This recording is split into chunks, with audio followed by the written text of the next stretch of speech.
Salut și bine v-am găsit la un nou video pe acest canal.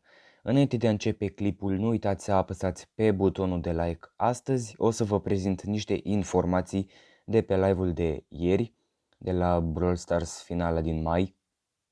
O să vă prezint niște informații legate de Brawl Talk, când va veni Brawl Talk-ul și ce va conține. Așadar, nu uitați să apăsați pe butonul de like, iar noi, hai să trecem la clip. Now, any second now, even. What's it gonna be? Just okay. What? Brawl Talk.